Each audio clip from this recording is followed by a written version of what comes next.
Hello, good morning. We are back again on another edition of your favorite morning program here. And we are broadcasting from the Gambia, West Africa. And we are located, in the Kanifing, can I call it municipality? Within the Kanifing municipality, yes. We are. You know, sometimes, yes, Serekunda is part of KMC. Yes, so we can call it Serekunda as well. But our street is called Kairaba Avenue. One of the few streets that has a name. Kairaba Avenue. Outside of Banjo. Exactly. It's easier to identify Kairaba Avenue. When you tell people Kairaba Avenue, they understand which street you're talking about. I used to refer to it as GSM Avenue. GSM Avenue. Because all the GSM companies are located on the same this street. very street. Yeah. So sometimes, okay, before we go you know that before Kairaba Avenue, used to call it Pipeline. Pipeline Mosque. No. That's why Pipeline Mosque is yeah. Pipeline Mosque. So you can see it. They didn't call it Pipeline Mosque. Yes. Good. Yeah. So you've seen where the name comes from. There must be. Good. I have Mr. Mboj as the co-host of this program, and Mr. Adedrame as an afterthought. Newspaper guest of this program. You know, that pipeline, I think it has to do with some. They must have Nawek water pipes. You would imagine that in time. I'm not surprised that you would think like that because of your age and probably, stuff like probably. It has to do with some line pipings or something, yes. But what an appropriate name. There are. Well, now and the interesting thing is, in most of I wouldn't say most, but in at least 3 other former British colonies, there are places called pipeline, and all of them have to do with pipes that carried water. So you have it in Sierra Leone, you have it in Ghana, and you have it in Lagos in Nigeria. Areas called pipeline. So I suspect, it's that sort of thing. And in those instances, it is because there were huge pipes that actually carried water to the community. Exactly. So it might have been. Yeah, so that is what it is. I think, Mr. Adedrame, we've been talking about this and we've been advocating for it on air. Let us try and find our street names, for God's sake. I mean, we are tired. Come to the container junction, the red container. I went to airport junction the other day, and someone said to me, if you come to the container junction 4 seconds, that's my junction. There's a colleague who I won't mention on air, but he is one of these who advocates for the kind of Google Plus code.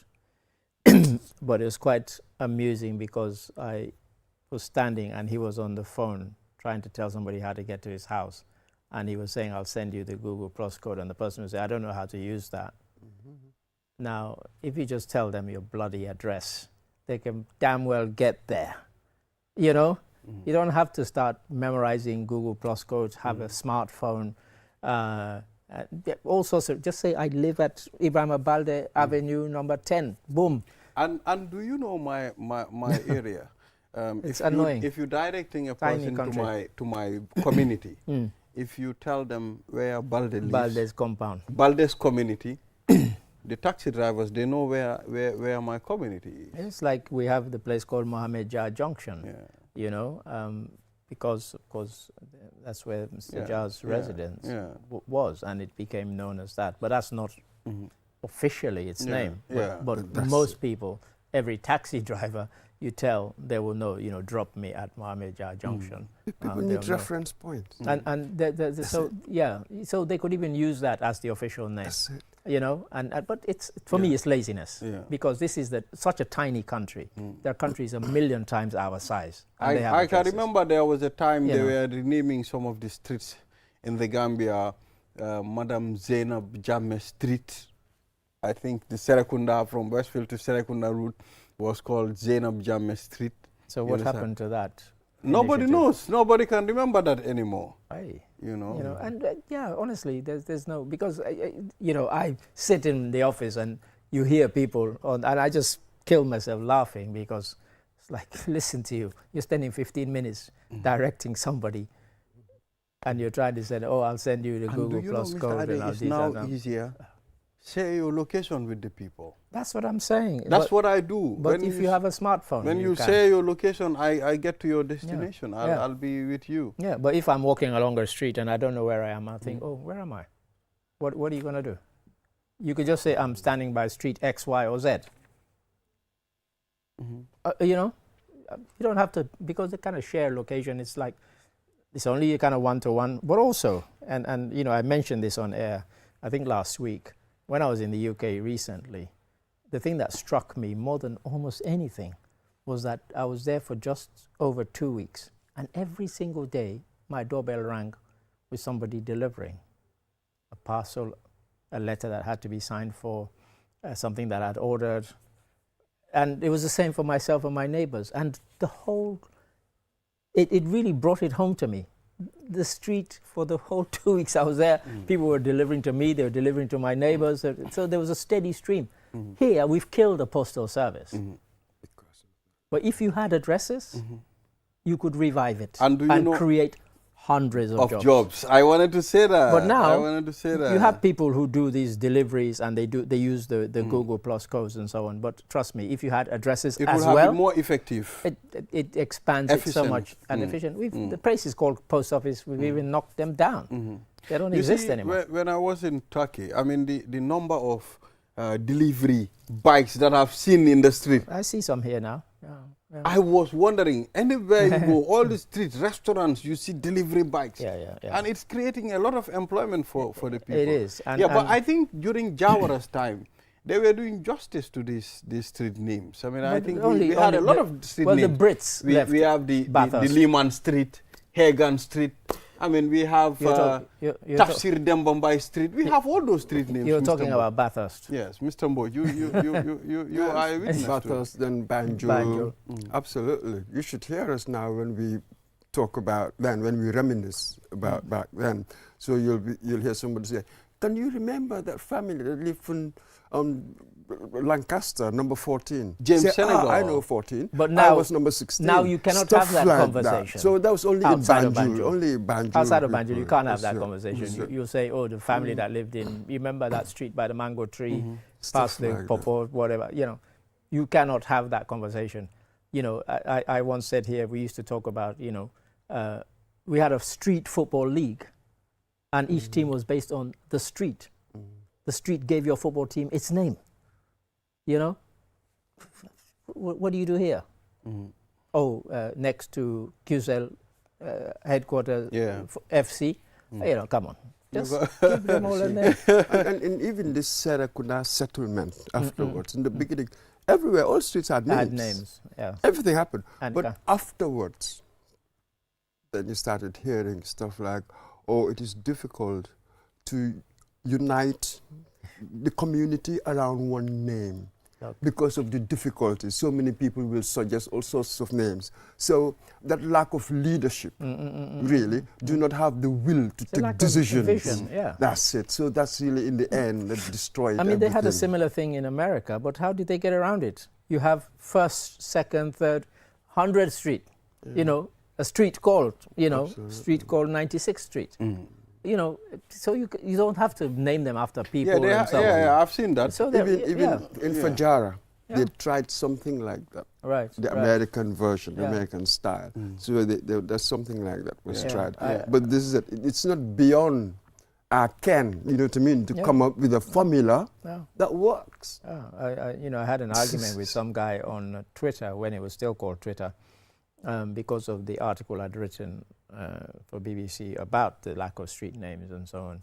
And he was saying, oh, you know, what you're suggesting is nothing new. My father did it 25 years ago. I said, I rest my case. You know, your father did it 25 years ago. Was it ever implemented? No, it wasn't. Mr. Adedrame, I mean, we'll take a look at the African code now. A flowering tree receives the visit of insects. A flowering tree receives the visit of insects. Isn't that? And it's a Malian proverb. Yes.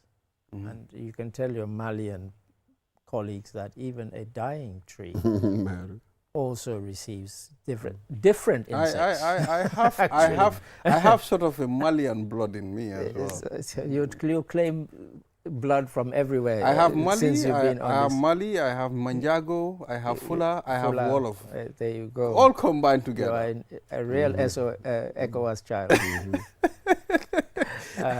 But yes, I mean, this is about, you know, something that is blossoming will attract, you know, things that will make it grow. Because actually, you know, insects that visit a flower, they help to, you know, sort of improve that particular pollinate. and they pollinate and cross-pollinate. So yes, you know, and it's about, if you take it outside of the literal meaning, it's about, you know, if you are Achievement. productive if you're and even progressive, you attract people who can even spread those ideas and you know, beyond where they originated from. So yeah, it has many meanings, obviously. But yeah, Absolutely. has at least one. And as well as attracting insects, pests. Quite. Attract pests And as so well. yeah, some of the So insects let's they be will attract are careful. pests. Exactly. You know. So we hear of crops being destroyed, and you know, locusts, they tend to descend not on dying crops actually, but on the ones that are flowering and quite vibrant. And so you'll hear people say that, you know, their whole harvest was destroyed by a flock of locusts, you know, a swarm of locusts rather. You know, they descended, and they look, it's quite shocking when you see them in their kind of, you know, this blanket of darkness. They can obscure the sun, you know, and then they just land on the crops, and next thing you know, all your hard work is for naught. You know, it's gone for nothing. Yeah, it reminds me of this bird attack at some of the rice fields in CRR. You know, putting up the farm to cultivate the rice. You know, waiting for mature period and harvesting the rice, it's one thing. But also protecting the rice from birds. I mean, I was surprised to see thousands and thousands and thousands of birds. If they invade one area of the field, that's it. Just in few minutes, that area is gone. Done. Yeah. So you can see how people go around the field throwing stones and also scaring the birds. They have now the technology that makes sound to scare birds. I mean, and some areas they even used to have like a mechanical scarecrow that, you know, and in someone they had one that looked like a man, a human, like a human, but they have some that actually move just to kind of give the birds a kind of scare that, you know, something. But Mr. Boyd doesn't know those things. He's not from up country. Oh, you don't He's have just to be. from Banjul. I mean, you don't have to be. We've been doing those We learned things. about scarecrows even. I was, you know, grew up in Freetown. We didn't have any farms there, but we knew about scarecrows, obviously. Yeah. From storybooks and stuff like that. Yeah. You get to know that. For me, I'm going to go more political. When you are in certain positions, you'll attract all sorts of people, especially opportunists. So be careful, especially when you are a leader. Who are the people around you? Yes. They are like that pest, the pest we're really talking about. So they'll keep on singing your praises and telling you how wonderful you are God's gift and all of that. So they'll never tell you the truth, which will harm you. I think this is particularly politically given where we are and the sort of things that go on. So our leaders, be careful the sort of people you have around you. They do not necessarily have your interests at heart. They're safeguarding their own interests. It's like was it the Caesars who used to have somebody whispering their ear, remember you're human. That's it, memento mori, something I remember you'll die or something like that. Because, you know, you are elevated to such a position, you start to think that you're indestructible, invincible. And you know, many of these leaders, of course, is also one of the reasons why when they get into power, they never want to leave it, because the fruits of being in, as Mr. Mboch says, a lot of the people who helped get you there, they expect something from you, you know, and you also feel beholden to them. You have to give them favors because either they got you there or they're helping keep you in that position, and so you start, you know, giving favors, and so, you know, you receive the visits of insects. We can use our First Republic actually as an example. When was it in 1992? Sir Dawda decided that really I want to step Oh, down. step down. Oh my God. People formed all sorts of groups begging him, doing Yes. all sorts of things. I That think was unbelievable. That happened. And then he fell for it. Afterwards, 2 years later or so, when he left power, some of those people joined the new. I new can one. tell you, if you So if, it's a dangerous. had I known we were going to be having this conversation, I would have shown you what happened in Cameroon last year. There were people crying and begging Paul Biya not to. no to go for an 8th term. Yeah. We want you. You're the only man who can lead this country. I'm like, behave, you know. And so, you know, when you get to these positions of power, you really have to be careful. The guy was then, he was 91, he's now 92. And he should have said, you know what, He would be 100 if he wins. you know, close to it, you know, Or maybe 97. he might not. He'd be 97 if he wins and stays the course. But he should have been in a position where he can say, you know what, I've had 7 terms and 35 years. From 1982. You know, and let me step down now, you know, but yeah, he's not 7 going terms, to. the longest serving president. Is he? Yes. In the world, isn't it? Yes, he's the longest serving and Wow. oldest. In fact, that should be a sense of guilt for him. Right. I mean, His sense of pride as far as he's concerned. But you know, these people don't deal with guilt and that sort of thing. You know, otherwise he wouldn't, you know, because Mugabe was the same. He wanted to go up to, had Mugabe been allowed, he wanted to go up to about the age of 99. And I watched a news outlet this morning, and it's likely before votes are counted on Saturday. I mean, the way the thing is going, they'll announce Paul as the president. Paul Biya. Probably. Well, Yes. the provisional results Provisional already. results seem to indicate that he will be the winner again. Although his opponent says, I mean, To be honest, it's Yeah. a nonsense. Mm. You know, a country that traditionally takes 2 weeks to announce the result of a poll, for you to come the next day and claim you've won was just rubbish, really. So even if he had won, I mean, nobody took so it this seriously. is going to be, if he wins, this is going to be his 8th term, right? 8th, only the 8th, yes. Only the 8th, all right. Yeah, so let's move on. Mr. Adedrame, So, can you recall Kula Samba? What can you tell us about her? I've seen an article today, the North who faced a firing squad. in Sierra Leone. Yes, and today is exactly 27 years, you know, when she was executed. Yes, I think the last woman to be executed, she was implicated in a failed coup d'etat, and herself and others were executed. But it has always been shocking because this wasn't somebody who herself carried arms or bore arms. And yet, because of that, people thought that her life might be spared. But because she was so heavily implicated in the conspiracy, she was, shot by a firing squad. And I remember myself, others, we were shocked, we were disgusted by it. And it just shows you the kind of impunity that can happen in many of these countries. For Yeah, when I saw it this morning, I was going through my phone and I saw it. I was like, no, this is important. I think we need to bring it. I learned that she served as Minister of Health on the one regime. One of the regimes, one of the military. And I mean, there have been people in African history who, their deaths have shocked people. You go to Nigeria, coup d'etat, Abubakar Tafawa Balewa, this man who everybody saw as this gentle, dignified person, no violence the golden ever. voice of Africa. Exactly. They call him that as well. Beautiful speaking voice, very gentle soul. They killed him and they dumped his body in a rubbish tip. That's where his body was found. I mean, that shocked and disgusted people. Wow. And I mean, Kula Samba's one is one that, and every year they will mention this because it really was something that shocked the nation. Yeah, definitely. Yeah. Wow. So at this point, we'll take a short break. After the break, then we will do some of the papers. Let's do that.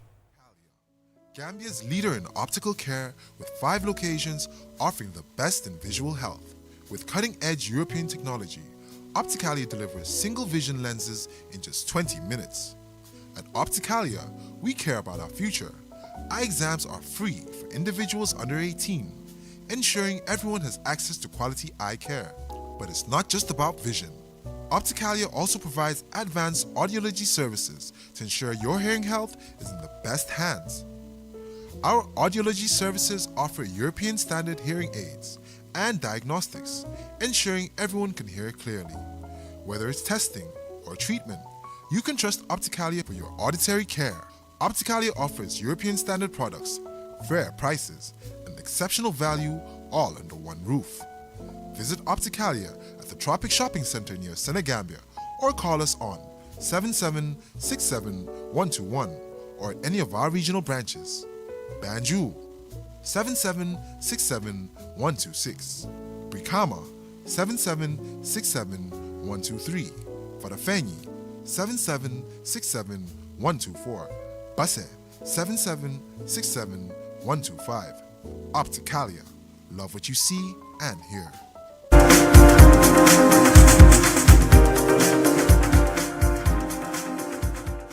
You are watching QTV this morning. I am Ibrahim Abalde, and this is our Thursday edition. And on Thursdays, we wrap up everything. I mean, to prepare for the weekend. As you know, this morning is Monday through Thursday. Now let's take a look at the Foroyaa newspaper. NAWEC MD blames old networks overloads for power faults. And you know, the different power cuts, several power cuts across the country. Mr. You know, my area, I used to enjoy. You see, that's why it's important. Sometimes I don't like to talk about the peace that I've been receiving. So when I mentioned it on air, I started receiving power cuts as well. You know, you almost jinxed yourself, yeah. huh? So he's blaming old networks. What does that tell you? Probably it's the connection cables. No, probably. But for me, before we get to that, there's a confession. I was just going to say, he's implicating himself. Yes. You know, because as MD, your job should actually be to make sure that the network is continually being upgraded and maintained. So you're not relying on just, you know, as the population expands, as demand expands, so too should the kind of refurbishment and regeneration, you know, no pun intended, be happening. You know, so is he kind of holding his hands up and saying, it's my fault that we still have old, antiquated infrastructure? Yes, and if so, why? Why has he not put the case for more funds to upgrade the system so that we don't? I mean, we keep talking about how small the Gambia is. We really should not be. It's embarrassing that we're having this conversation in 2025. To electrify a country as small as this, we're acting like it's rocket science, and it really is not, and it should not be. Now, technology has improved to the extent where we can now rely on solar energy if we put in the right infrastructure to do that. I saw we signed a deal with Turkey for energy, and I hope it's not another car power ship type contract, because that's a short-term thing. No, for this one, it's not sustainable. I forgot that you're a Turkey this one consul. is a land-based deal. It's a land-based deal, and is it solar or is it not solar? Or is it that a combination? I cannot establish for now. Okay, all right, yeah. all right. But yeah, so this, as Mburj rightly says, sounds like a confession. Like, you know, the place mea has culpa. not been managed for a while. Well, We've yeah. not been doing things. Yeah. Of course, he would come out and say that, oh, we've not been having any funds. We have no resources. We don't have this. We don't have this. They're constantly telling us what the problems are, but hardly have any solutions. And for you and I, and our Q Power, and everybody else who's paying, you're thinking, where's that money going? What's it being spent on? Is it just wages and fancy trucks and mini mini SUVs and what have you. You know, where's it going? That's So the it's thing. not as if we don't pay. We do pay. We are all pay. paying. Everybody pays. Yeah. Otherwise, you don't get the service. So the NAWIC MD, it's a very famous man this morning. Contractors will provide compensation to Kirgallo electrocution victims. You remember sometimes last Of course we year remember. when Of course we remember. when 7 gentlemen were electrocuted in Kirgallo. Yes, but I think one died. Is it, or how many? Was 7 died? Well, there think was one an died. incident. The incident that happened on the 7th of them died. at Okay, the- yes, at there the was, same there was a time. particular Right, right. incident. 7 where of them died at Several. the same time. stuff like Yeah. Yeah. So who is saying what? The NAWIC The same One now day fellow that should is that the company contractor. should compensate. You know, this was a the subcontract. subcontractor. Yeah, That's so right. Yes. They should pay the compensation to the families of the victims. So I'm even surprised. Nothing is done for these victims since that time. As far as we know, yeah. You know, which has led to this plea. But yes, I think that's sense of natural justice. You would say that obviously there should be compensation. These people were breadwinners for their families, and in some cases they might have been the only one. And that person is gone. Who's looking after them? Who's taking care of them? So yes, it seems like a no-brainer to say. For me, I'm curious to know, fine, when the incident took place, was there a proper report, formal stuff that you have, a proper report about what happened? Could there be reason perhaps to prosecute? Would the law come in somewhere? So that sort of thing, you hardly hear about these things. But when incidents like that happen, when accidents happen and stuff like that, you get an incident report. Is it a report? There Yeah. must be that report, and Yeah. on the basis of that, you know what to do. Well, I think most the investigations will focus on safety here. You know. Yeah. Well, what happened? What That's what happened? investigations are for. Were they not What properly happened? attired? Was there somebody who did something that was negligent, leading to his death and that of others? So, as Mboy says, in the West, and this is kind of standard now for that sort of report, and it will be made public.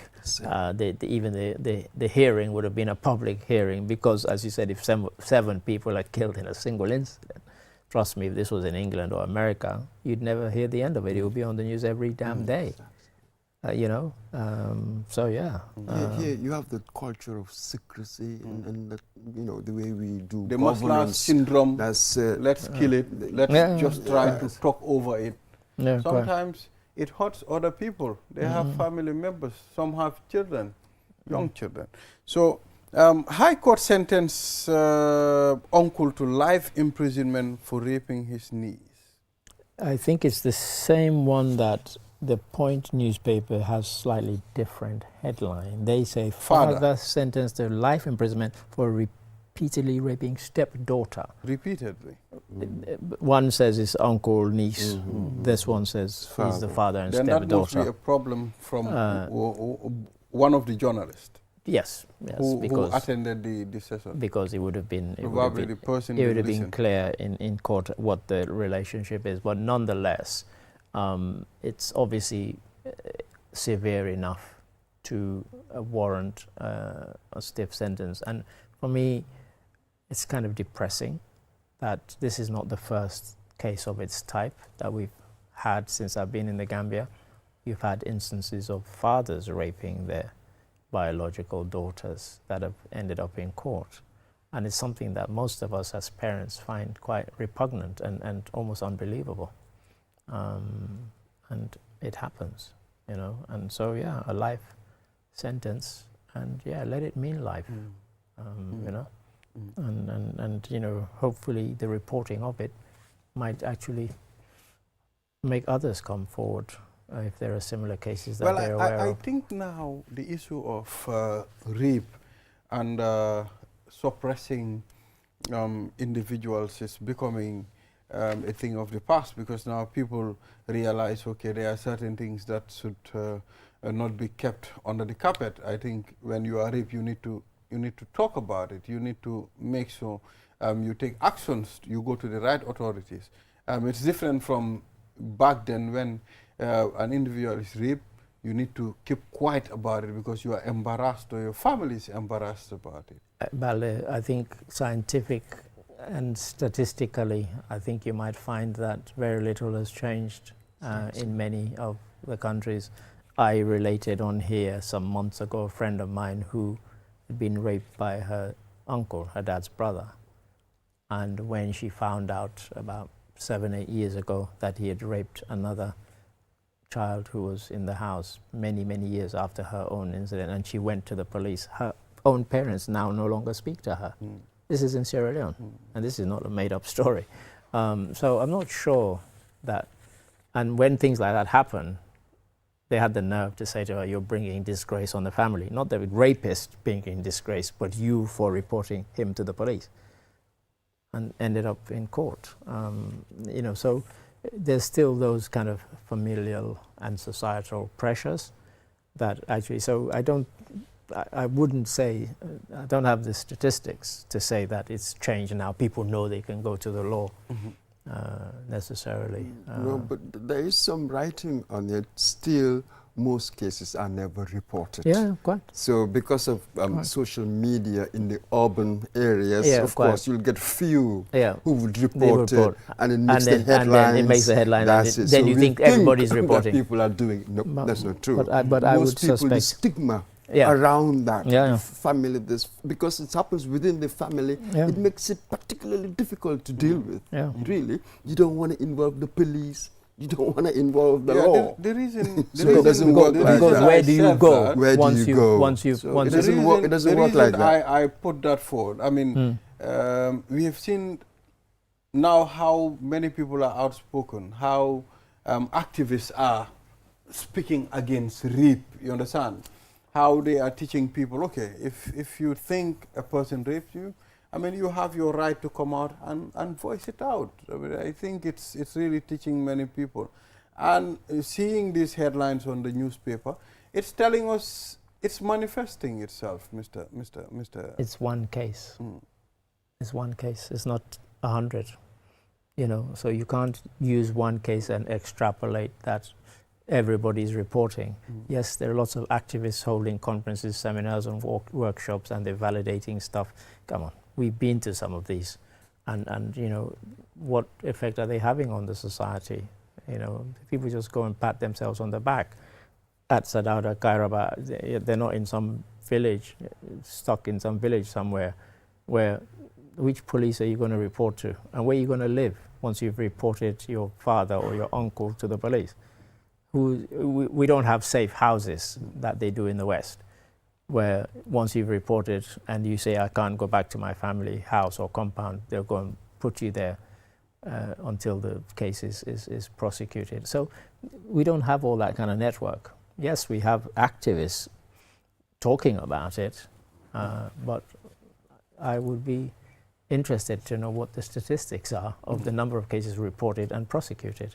As I said, the fact that one has been prosecuted and sentenced doesn't mean that 10 have been. We shouldn't exaggerate, you know, based on one case. Words are not things. Yeah. You know what I mean? Yeah, so in any area, George, just look at the amount of words we waste. We're talking all the time. What are we doing? It's not quite the same, really. Possibly the activists saying all sorts of things. Behind the scenes is one of the nastiest people around. Hypocrisy goes to the very heart of what we do. It could be. So be careful here how we talk about back to the these cliche of actions speak louder than words. Exactly. You know, if all these conferences and seminars that we're attending every day and we're reporting on the news were so transformational, Gambia would be unrecognizable from what it was 10 years ago. Over the years, really? You know, if you add up all the conferences and seminars and workshops that have been held on the kind of developmental thing, you know, we should have gone beyond even having another single developmental conference. And yet, you know, I go back to my desk, there'll be 10 requests to cover yet another conference, seminar, or workshop. So yeah, you know, words are not things. 2 infantry battalion NAB suspects armed robbers. Yeah, I mean, another, you know, again, it's another one. Soldiers arrest suspected armed robber in Kuntau. Yeah, you know, at the moment you just said the suspect, your favorite newspaper, The Standard. Why do they turn their faces like that? They're not convicted. They're not convicted. It said suspected armed robber. That's it.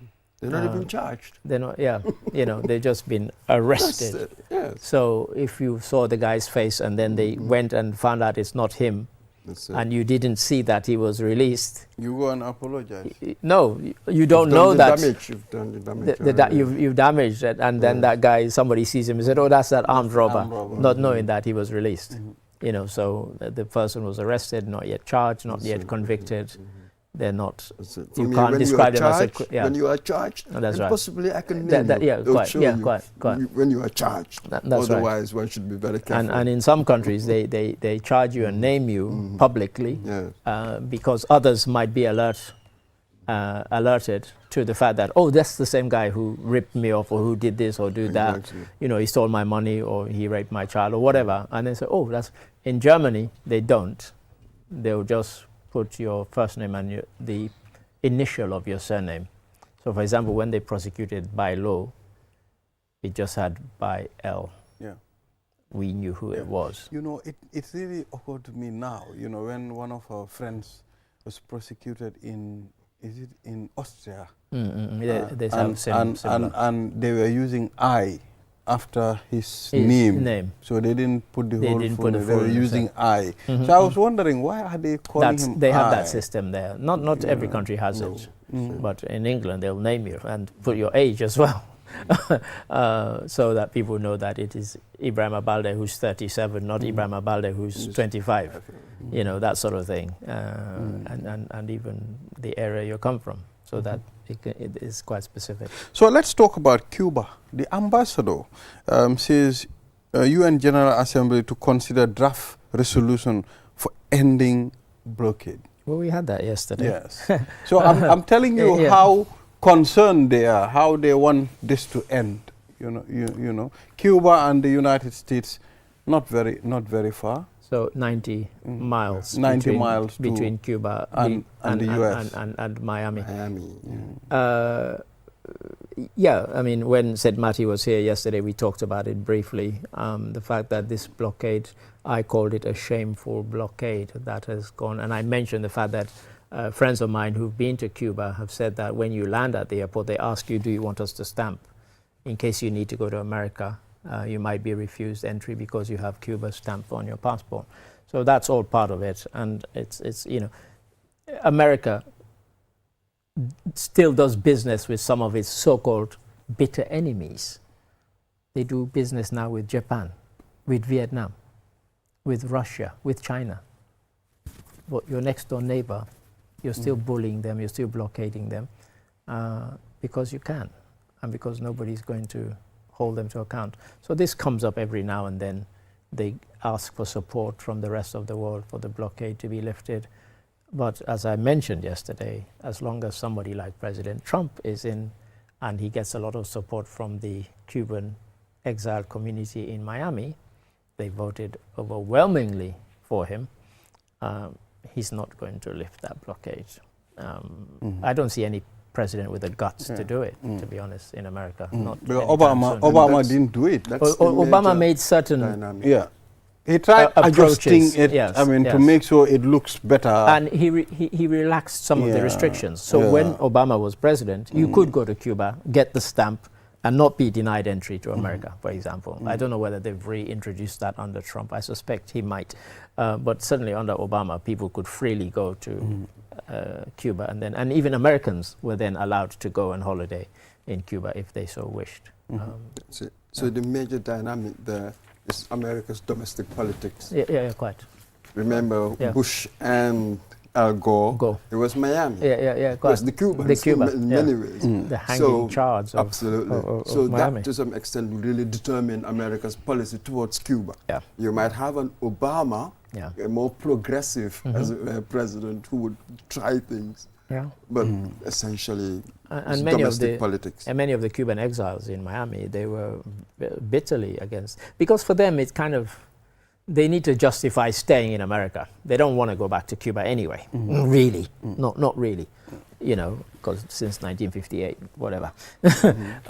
And so for them, this kind of anger towards Cuba needs to be maintained. You know, the fight between America and Cuba has been a long and standing, I mean, push and pull. I can remember I was going through a documentary when Fidel Castro visited America, and he feared they were going to poison him, and and his people exploding cigar. They spend the night in the streets or at the park or something. Right. I went through that documentary. Yeah, it's very true. interesting. He went for UN General Assembly, and he famously kind of berated them. And I think at the time he made the longest speech ever made at the UN General Assembly. And yes, he was scared that they were going to poison him, so they didn't stay in the hotel. They stand and a lot of people in America were still kind of, because they had support from ordinary Americans, but the American government were very anti him. And then, of course, later on, you know, when Freedom of Information requests go, people can find them now. There's a CIA site where you can do all the documents that have been sort of, they just redact the names of the agents who suggested exploding cigar to kill Fidel Castro. Thank you, Mr. Ade. We've exhausted this time already. I am really getting into the other time, and my director is not allowing me. The director is angry with you. you. So we'll take a short break. Mr. Ade, do have a wonderful weekend. Our weekend starts What's a weekend? now. My weekend is one day, Sunday. Yes, all right. So please, anybody watching, stop calling me on Sunday about work stuff. Please, Yes. I got lots of calls this past Sunday. I was not in the mood. So we'll be back after the short break. Dake network koto mi yalonko wole warta nyimbanko kan adung adabe soniaring wala nyama imuna fang telefono la mi yalonko abe seniaring adung internet wobe tariaring nyindung kiusel dorna sinyin nati aleno ibori yela kiusel line ota customer care mi suti atima bi kiusel network ko mi warta network ko beti adung adabe soniaring kiusel sunu boss ntolenga silo walang dulia bulan noma QCell, the fastest growing network in the Gambia, now presents to you the eSIM. QCell's eSIM allows you to electronically scan a code and join the world of digital SIM cards. Customers with physical SIMs can easily switch to the eSIM as well. So rush now and get connected with an eSIM and start using the latest mobile technology with your trusted GSM operator. For more information, call our customer care on 111. QCell, Sinubus. We innovate, others follow. Terms and conditions apply. Vocal si network bu gëna rëy gëna yombale si réewi Gambia bi fii jëfandikool call bu set internet bu gaaw li yëpp si njëg bu yomba fii si QCell dawal léegi si suñ customer care bu la gëna jege ñu may la QCell line te doo si fay dara QCell network bu gëna rëy te it gëna yombale si réew mi fii QCell suñu bas ñoo xaali yoon bi ñeneen toppa. These tracks have become my wall, my arena of victory and fear.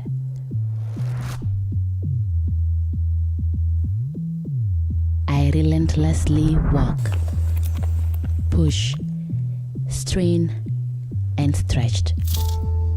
Moments when every fiber of my being screams, give up. But the fire within me won't let me quit. Despite the burning muscles, in this sport, every moment matters. Every second counts. My failures, my dreams, my pain, my triumphs, they propel me forward beyond all limits.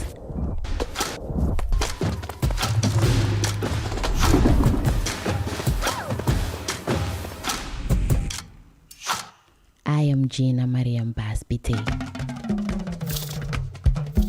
and this is Sunyubus.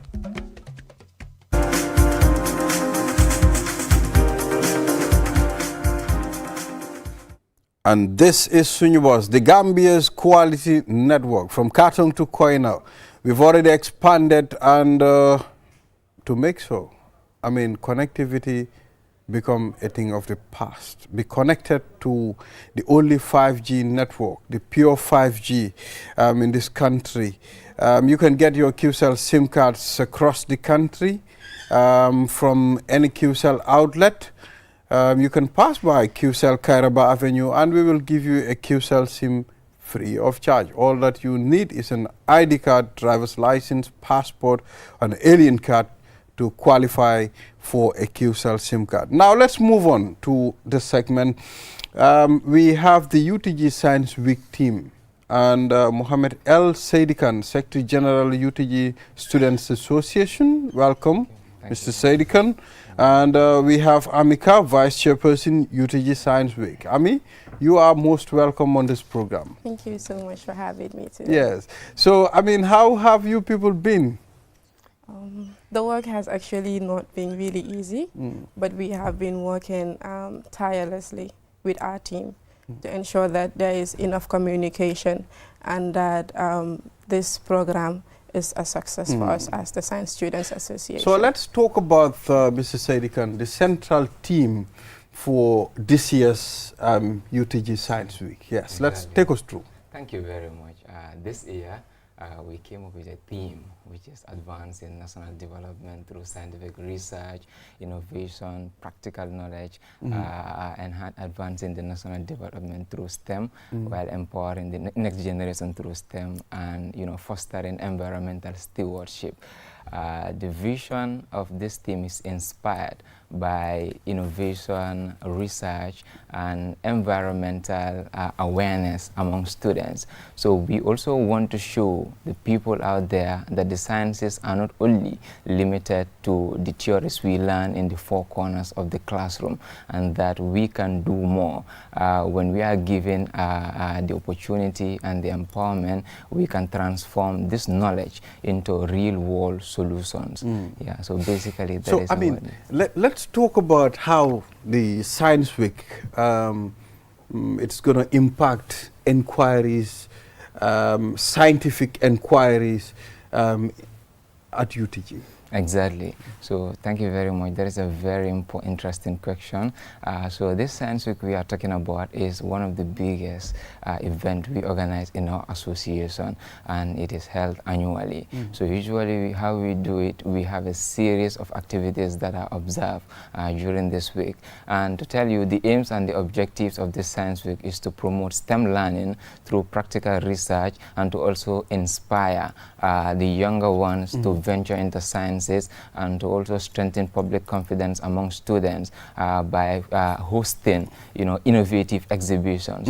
So the exhibition I'm talking about here has created a lot of awareness and hope in the future of science and technology in this country. Usually how we do it, since we have 4 units in our association, we are the pure science students, and in our association we have 4 units. We have the physics, chemistry, biology, and mathematics. For the maths? Exactly, no, mathematics. Oh, you did science? So I was a pure science student as well. Exactly, yeah. So like I said, we have 4 units. We have mathematics, not further mathematics, physics, chemistry, and biology. Okay. So during the Science Week, we have the first day is the exhibition day. And during this exhibition day, all units will be given the opportunity to showcase their talent, to show people that their areas are not only related to the theories they learn in the 4 corners of the classroom, and that they can do more. So they will come and exhibit projects that are related to their area. So last year I was fortunate to be part of the chemistry exhibition team,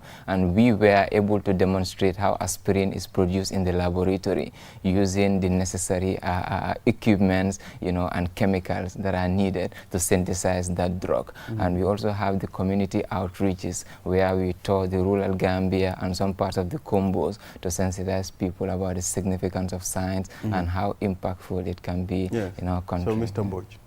How long has the Science Week been running? Yeah, so it has been going on since 2004.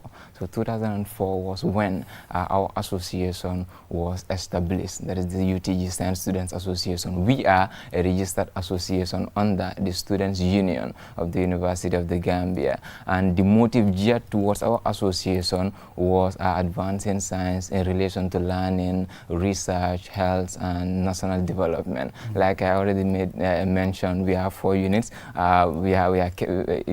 which are chemistry, biology, physics, and mathematics.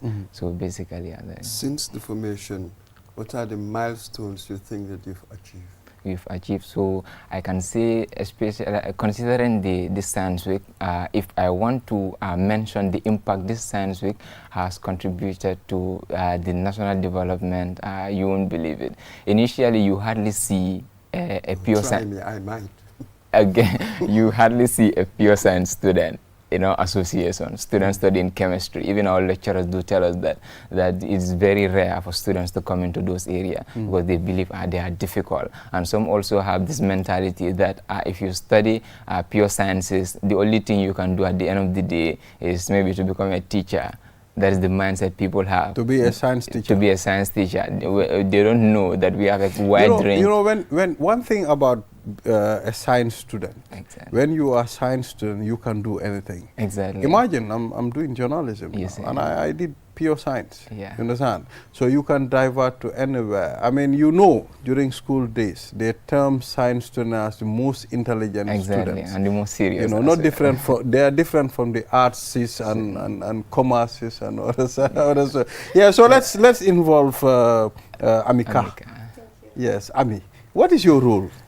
So my role as the Vice Chairperson of the Science Week is to ensure that together with the chairperson, we coordinate all the activities and make sure that everything is in place by reaching out to organizations that share the same vision as us to make sure that there is national development, but also that the information is shared to the science students that are in the lower organizations and also the schools of this country, that the science students in the highest learning institute of this country have things in store for them that would inspire them in order to continue venturing into this field. So that is basically my role here. Yes, Arunda, so let's go through this year's Science Week. What are the key events? Okay, thank you so much for that question. So for this year's Science Week, we have planned different events that are in relation with innovation, but also inculcating practical knowledge into what we are doing in our classrooms. On the first day of the Science Week, just as Mr. Sedikan has mentioned, we have the exhibition day. On this exhibition day, the unit heads have actually been working tirelessly with their team in order to make sure that they undergo scientific research and inculcate these scientific researches into what they have been learning in the class. So on the exhibition day, we invite different schools in senior secondary schools and junior secondary schools so that they could come in and also prepare themselves for what they would actually find in the university. On the second day, we actually have a debate and quiz as well. This quiz is organized for these schools where we invite different schools apart from the ones that we invited on the exhibition day. So they'd come in and then we'd organize this quiz for them, ask them questions in relation to science and award winners and all of that.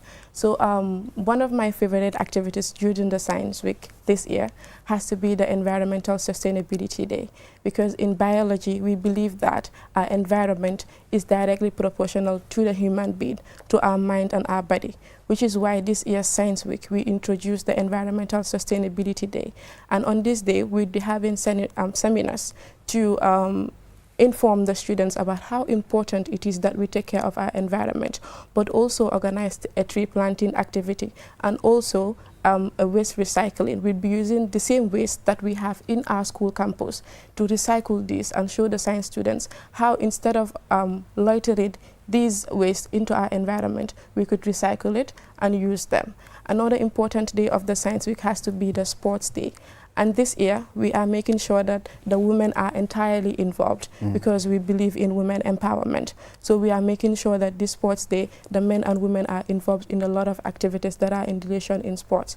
We also have the Cultural Day because we are Gambians before we are science students. And this is the culture that has nurtured us from the beginning, that has taken us into this University of the Gambia. So in this Cultural Day, in order to promote cultural diversity, we have divided the units of our school into different kundas that are the Fula, the Mandinka, the Wolof, and the Jola. And they would all come showcase their cultures and the food that we have, sing and dance and interact to remind ourselves of where we come from and where we are actually headed. So what is affecting the development of science education in the Gambia? I'll go to Mr. Khan. Yes, thank you very much. That is an important question. When it comes to science education, especially now UTG, one of the things we are experiencing there is the lack of well-standard laboratories and equipment. These are the challenges we are facing. Science without practical is tantamount to, one can say, insignificant. The theories we learn in our classes are not enough. At the end of the day, those theories, you can forget them. But when you are not equipped properly, when you are not given the right practicals to the disciplines you are studying, at the end of the day, it will really affect you. So these are areas we want the government to help the UTG, let them build a well-structured laboratory for us where all the sciences, physics, chemistry, biology, even in other areas, health aspect, let them help them with those materials. So what are some of the landmark innovations by the Science Association of the Gambia University? What have we invented? What have we achieved? What can we look at and say, okay, this is done by the Science Students Association of the UTG? Yeah, exactly. You know, I made mention of us synthesizing aspirin in our last exhibition. So that is a drug we were able to exhibit during our last exhibition. So we can do a whole lot of things. You know, I made mention of the scarcity of your laboratory equipment in our university, but with the right equipment, these inventions and innovations you are talking about, we will be able to actually, you know, do them. That's one aspect. Give us some more memorable outcomes in past Science Week. I believe, yeah, exactly. I believe I made mention of that. You've mentioned one. Exactly. And you've been around since 2004. Exactly. So you've talked about how you synthesized that drug. Exactly. And what else? Exactly, yeah. So, you know, I made mention of something. Maybe you did not remember, you forgot. Okay. That is, you know, encouraging students to come into our areas. Because over the past years, we've seen how sciences have been. You hardly see a student studying science, these pure sciences. Maybe majority will be studying nursing or let us say medicine, and even that it is scarce. But the pure sciences, it has always been a problem. So it is through these avenues, you know, we go to the rural Gambia to talk to people to come to our areas. So, and alhamdulillah, we are registering a huge success because as I speak, we are now targeting 700 to 1,000 students in our association, which is a good number. And also considering the fact that, you know, science is very important in national development, we need more people to come so that we can... So what is the UTG doing to support young science students aspiring to further their career, you know, or to continue with this field? I mean, is there any support from UTG? Yeah. Actually, I can say there are supports. You can say? Yeah, I can say there are supports. You can say it's not certain. Yeah. Is there support or no support? Yeah, there are support. Okay. Yeah, there are supports. Although the supports are not enough. They are trying their best at their own level. I know you will come to that. Exactly. But, you know, well, UTG alone cannot do this. So they need the support of the government and let us say the entire country at large. You know, they do help us with some internships because as science students we have internships in some institutions to go there and also help ourselves with some practicals and stuff like that. And they also give us scholarship to go and learn abroad and, you know, come back and give back to our country. Yeah, so I wonder, do you look around and see perhaps certain social problems maybe that require a scientific solution approach, and you try to come up with an answer to actually solve real life issues or at least make suggestions? Do you have that kind of engagement with your environment? I think that's actually the main focus of the exhibition day. Because the exhibition day is more or like the unit heads actually go out in the country to look for problems that need to be solved. And these are problems that they interlink, as I said earlier, these are problems that they interlink with what they learn in the classroom in order to find practical solutions and conduct experiments and assays during the Science Week, you know, to show that these are problems in our communities, and we want to find solutions to these problems. So we are bringing this because on the exhibition day, we are going to have different stakeholders and organizations that would be coming, and the government as well. So we show them that these are problems, and we are trying to find the solutions. And with your help, we'd actually be able to go ahead with this at national level. So and that science is not abstract. No, it's not. you can bring it down. So international partnership, I mean, is there any with the science, association? Yeah, we do have some partners. Yeah, so our students do, like I mentioned, we do have internship opportunities that are organized by the UTG, by the union itself. Yeah, so as far as I know, yeah. It's happening. Yeah. So now, projecting forward, how do you see things in 5 years' time? When you look at your trajectory, in what direction do you think you're going? And perhaps where would you expect to see the Science Week in 5 years' time, for instance? What do you say? Let's look into the crystal ball. Okay. So looking at the number of students that we have been registered in these recent years, I believe the science in this nation actually has a really bright future. And also looking at the exhibitions again that we plan to showcase this year, and also that were showcased last year. But in order for this to actually go ahead, we need the support because science is developing and the world is actually moving, and there are a lot of things that we do not actually have, just as he mentioned, in our laboratory and in our school and as an association as well.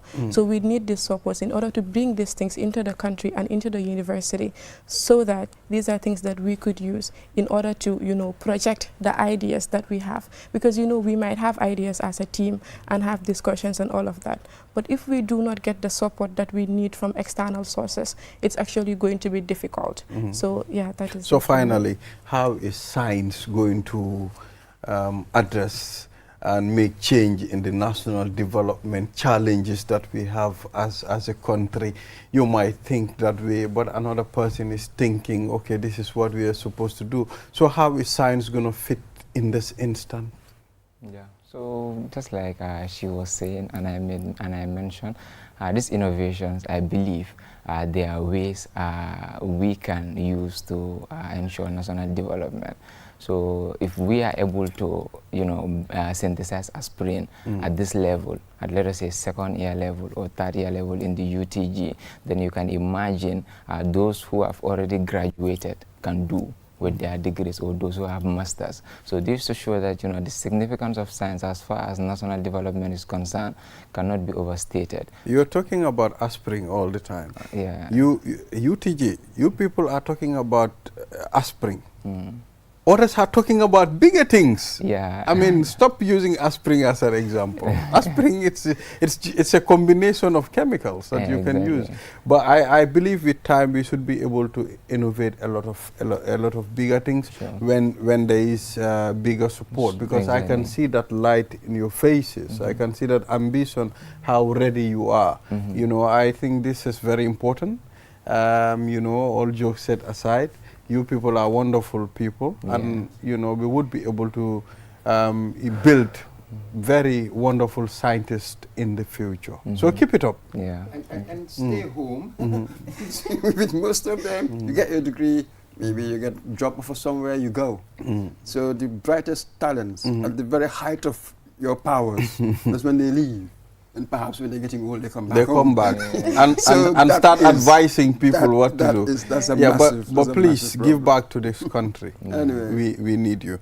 Yeah. So viewers, this is all we have for this segment. We will take a short break, and after the break, we'll head to the last segment. In the vibrant heart of the Gambia, where life pulses with energy and connections bind us together, your number is the key that unlocks a world of possibilities. Whether you're chasing dreams, sharing passions, or simply brightening someone's day, your number matters in the symphony of our daily lives. 2 numbers connect us all. What's your number? Man la Ami Kole, maa ngi ni Craft Market Serekunda, may jaay ay malaan ay keyring te suma number mooy 522 7306.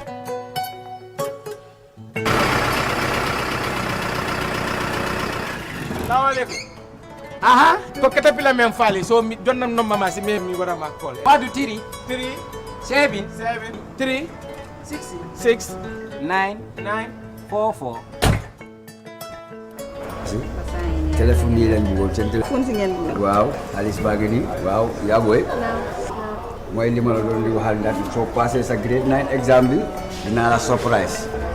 Papa jërëjëf papa kontaan naa papa. mooy 507 54 45.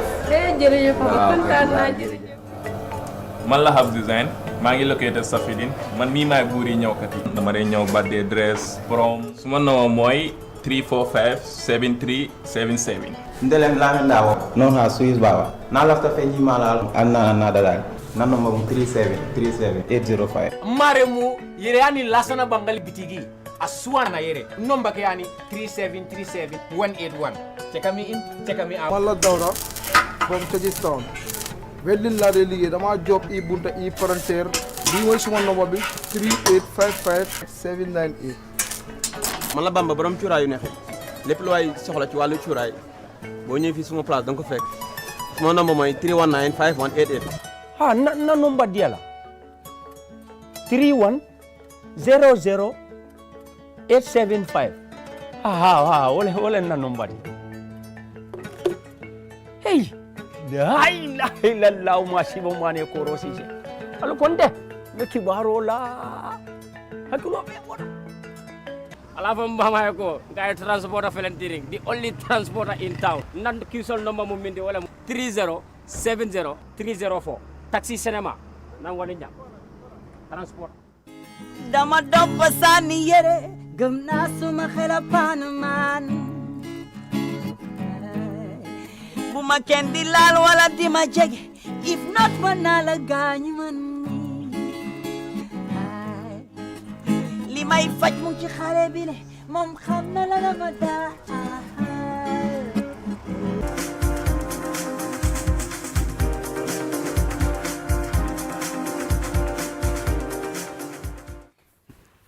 This is QTV This Morning. I am Ibrahim Abalde. Now let's head to the last segment of this program. And hard of hearing, IT teacher inspires community and students. This is what we'll be discussing, and we have Samper Mendy with us in the studios. Yes. Yes. So he's a teacher at St. John's School for the Deaf. Yes. So, Mr. Mendy, you are welcome. Butakala. Bulong. Okay. All right. Tell us about your journey. Tell us how you started.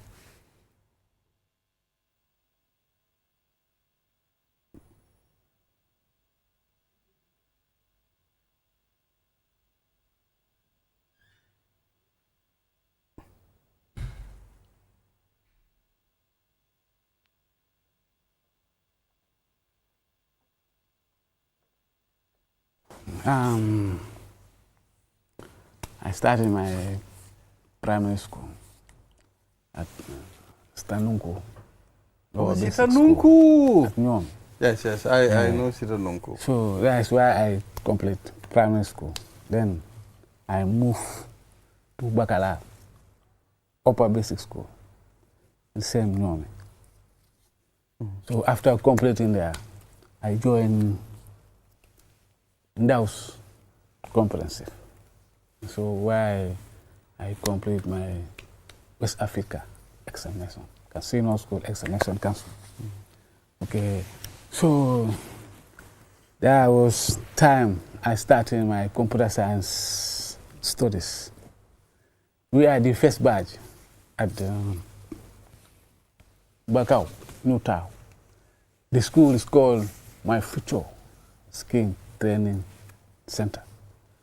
So we are the first batch who start in IT. So after 2 years, we complete that. So then I moved to St. John's School for the Deaf. to teach my deaf students. So as I started sign language, because by the time I'm not qualified for sign language, so I was joined with the students to teach them IT. So that's where I'm trying to learn how to sign. About, you know, there is some subjects that are different sign. Words are different sign. English, they have own sign. Maths, then also computers, we have own sign also because of the word. They are not the same. Okay. So where after 2 years, after 2 years teaching, then I went to GTTI. So where I started my IPC in computer science. So I was doing part-time from the school GTTI to St. John's. So I used to go and come, go and come, go and come. So I was trying my life because it was not easy. I also pay school fees myself. So then after 2 years in GTTI, so, then I applied for scholarship from Modest Higher Education. So I have when I get the scholarship, then I continue another year for IPD diploma. So at the same time, I'm going to the school and GTTI, then St. John's for the Deaf. So after that, then another year again, I apply for HND in computer science. So where I continue for 3 years also. So after completing HND in computer science, then I have the strong qualification. So then the same time, I have in full time to teach in St. John's for the Deaf. Because the school also register at the West Africa Exam Council for ICT. Because we have in grade 10 to 12 and also 7 to 9, all that are doing computer. So this is where I'm continuing life. So after that, then for the school, I'm the one who have in the system from the born software and the hardware. I teach, I repair. Anything happen in the school, I'm the one to solve it. Yes, because, but for my job inside, I signed for teach, just to teach the students, not for repair. But it's the same time because I do hardware and then I know the software. So the school, there's no one who can come to fix this system. Yeah. So one minute again. How has your hard of hearing journey changed your teaching approach?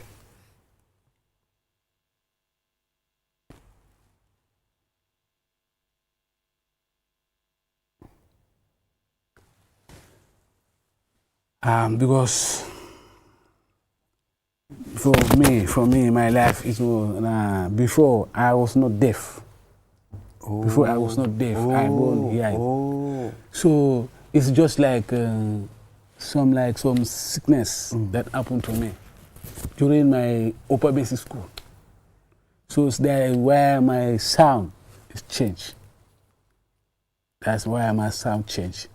But I'm just trying to work hard. Yes, it is difficult because deaf, when person speak, you hear.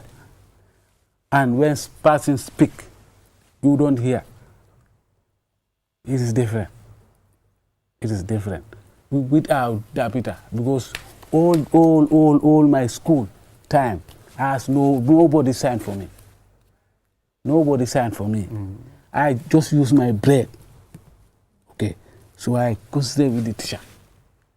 Sometimes if I understand or if I don't understand, but sometimes I find out in the notebook or I find out in the practicals. Yes, so it's not easy. It's not easy. Me, myself, during my life in the school, it's not easy. But I'm trying. Sometimes I go second position. Oh, Yes. wow. Yes, sometimes I go 10th position in the class. Sometimes teachers also I complain with hearing students.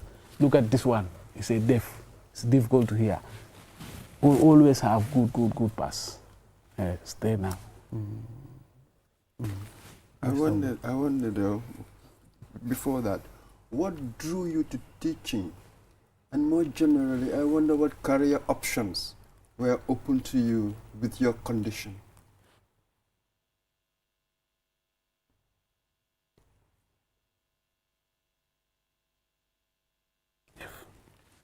Yes, because me, I'm a deaf, hard of hearing and deaf. So I feel to help my fellow students, to teach them what I know. Because I know if I, example, like if I'm here in school, yes, I can teach them. But there is different sound. Example, if I ask them question, so if they answer, so if I don't hear, how I'm going to mark that? So this is the problem. But deaf, I use sign. So I sign, then they see me. So they understand me, I understand them. So that's it. That's it. Let's explore a bit the career options. People with his condition, what career options are there for them?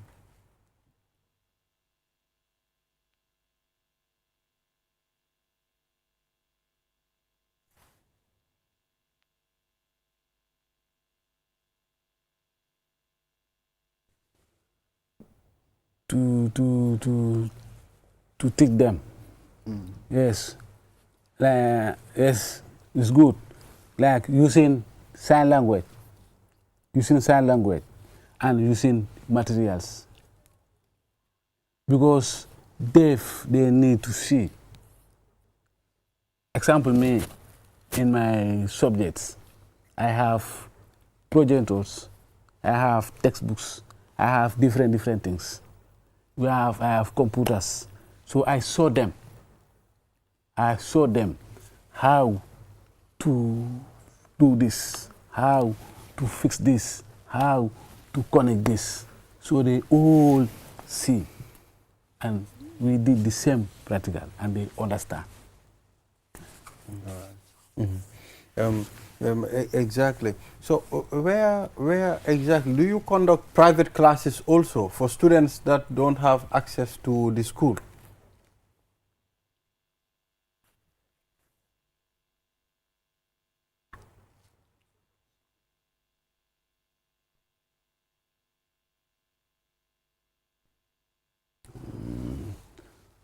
Private students, like for school, we the deaf students, they are just one. We come to school morning 8 to 4, we cross. So every time I'm there. When I have class, I'm there. Because class is not always. There is a period. Each period we have in 1 hour. So after that, if there is no period, so I can wait for another period. Okay, so what strategy or what tools, do you use to carry out your lessons?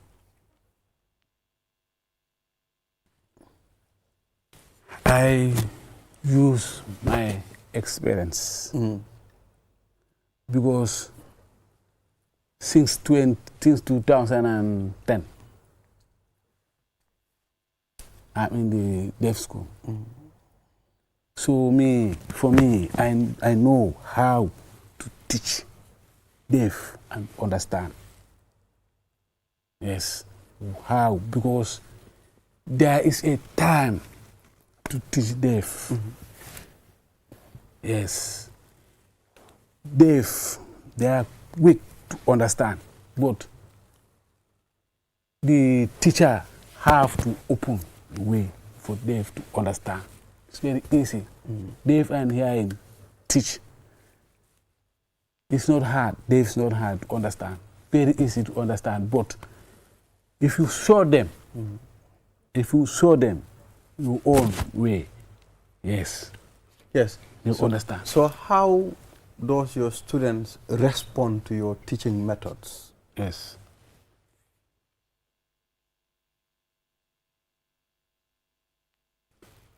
We have notes, we have practical, we have videos. So when we finish all this, it's possible for them to know, and it's possible for them to answer. You can give them anything, they'll answer. Because if you show them, yes, it's possible, they'll answer. Exactly. So finally, what do you want to share with parents who think their children cannot make it as far as they are hard of hearing? You know, we should keep them in the houses, let them go beg for charity outside. What do you have to tell them before we go? Some parents, they don't care with their children because they are deaf. You can see a deaf child is not to just throw him or her away. To think like this one is a deaf. So like you say, this one is deaf. You think this one cannot be future tomorrow. No. Deaf and hearing, they are the same. What you did in hearing child, you do it the same with the deaf. If you have one deaf, you have two hearing, then deaf you leave it without child. So how can that deaf know the world? How can that deaf know the life? No.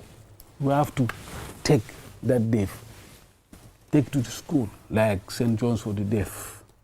So we, the teachers, are there to help this child. The parents also must be care and advance the deaf about life, and teach the deaf about life. Same as hearing. Even that deaf is doing something you know it's not good, stop and just show him the right way. So after that deaf becoming to be older, yes, you can know. Yes, me, I'm here. Me, I go to the office, different office. I repair for them. Correct. Yeah. Yes. I help many students who know me. Look at yes. you. So me, what's happened to me? Thank you. We are proud of you. Thank you. Okay. And the translator, these are very important people, because these people, they connect us to you people. You understand? Because if they did not talk to you people, so that you can talk to us, yes, we don't know sign language. We won't be able to talk to you. Yes. So they are very important. Yes. Most of the time we tend to forget them, but they are very important. Yes. Have to keep. Yes. Thank you. Thank you. Thank you very much. Thank you very much. Yeah. So viewers, this is all we have, Mr. Momodou Mbodj. Yeah, that's it. We'll be back here next week for the week. Until then, enjoy the rest of our programs. Bye.